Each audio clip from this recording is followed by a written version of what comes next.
Hi everyone, अभी की इस नई वीडियो में आप सभी का फिर से स्वागत है। इसके पहले मैंने एक वीडियो डाली है कि स्ट्रे वैकेंसी राउंड में कौन कौन से बच्चे एलिजिबल हैं जो पार्टिसिपेशन कर सकते हैं। ऐसे कौन कौन से कंडीशन है जब आपको पार्टिसिपेशन नहीं करना चाहिए और कौन से कंडीशन से जब आप पार्टिसिपेशन बिल्कुल कर सकते हैं। अभी AA CCC की साइट पर आप देखेंगे तो एक प्रोविजनल सीट भी दिखलाई पड़ रही होगी स्ट्रे वैकेंसी राउंड में कि कौन कौन सी सीट्स अवेलेबल हैं जिनके लिए स्ट्रे वैकेंसी राउंड होना है। तो आप इस लिस्ट को डायरेक्टली AA CCC की साइट पर भी देख सकते हैं और चाहें तो मेरे टेलीग्राम चैनल जिसका नाम डॉक्टर सोमेश कुशवाहा है वहाँ पे भी जाकर आप देखेंगे तो ये PDF आपको प्रोवाइड वहाँ पे मैं कर दूंगा।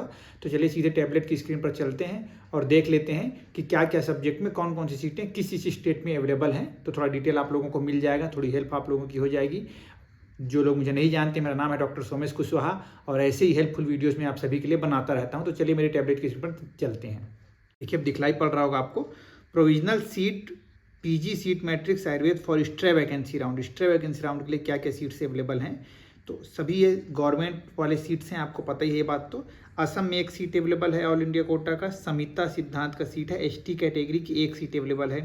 केरला में शल्य की ओपन कैटेगरी की एक सीट अवेलेबल है।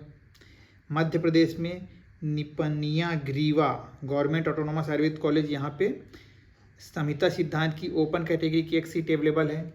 मध्य प्रदेश में ही खुशीलाल का जो भोपाल में जो खुशीलाल कॉलेज है वहाँ पे क्रिया शरीर की ओपन PH कैटेगरी में एक सीट अवेलेबल है।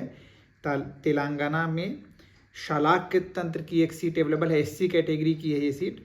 केरला में वैद्य रत्नम में जो कि ये गवर्नमेंट एडेड कॉलेज में आता है, इसमें ऑल इंडिया कोटे की द्रव्य गुण में सीट खाली है भी, SC कैटेगरी में एक सीट यहाँ पे अवेलेबल है।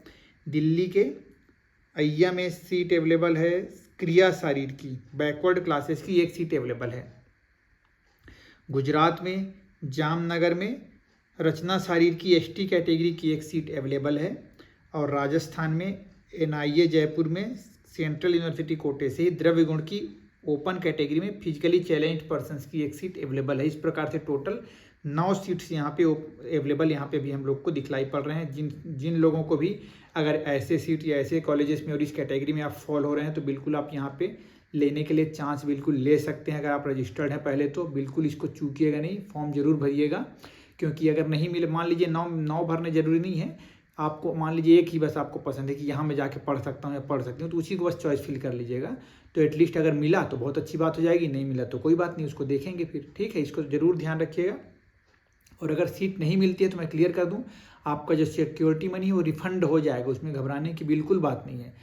इन केस सीट मिलती है तभी आपको सीट लेना पड़ेगा और अगर नहीं लेते हैं तो सिक्योरिटी मनी जब्त होती है। अदरवाइज सीट चॉइस फिलिंग आपने की, मन ऐसा मत डरिएगा कि चॉइस फिलिंग कर रहे हैं, पार्टिसिपेशन कर रहे हैं तो सिक्योरिटी मनी जब्त हो जाएगी, ऐसा बिल्कुल नहीं है। जब सीट मिल जाएगी और आप सीट नहीं लेंगे तभी सिक्योरिटी मनी जब्त होगी, या फिर आपने पार्टिसिपेशन किया है, भले ही इन 9 में से एक चॉइस भी आप भरते हैं, अगर आपको नहीं मिलती है तो फिर सिक्योरिटी मनी आपकी वापस हो जाएगी। उसके लिए बिल्कुल मत घबराइए। और सिक्योरिटी मनी के लिए बतला दूं, 1 साल का भी पूरा समय लग जाता है, तो हड़बड़ाइएगा बिल्कुल नहीं। क्योंकि रूल में क्या लिखा था, पूरी काउंसलिंग प्रोसेस समाप्त होने के 20 दिन के बाद इनिशिएट होता है सिक्योरिटी मनी रिफंड का प्रोसेस। अब वो प्रोसेस कितना लंबा चलता है इसके बारे में वहाँ पर डेफिनेट कुछ भी लिखा हुआ नहीं है। तो बाकी इसी प्रकार के हेल्पफुल वीडियोस देखने के लिए मेरे साथ जुड़े रहिएगा। Stay connected and thank you so much.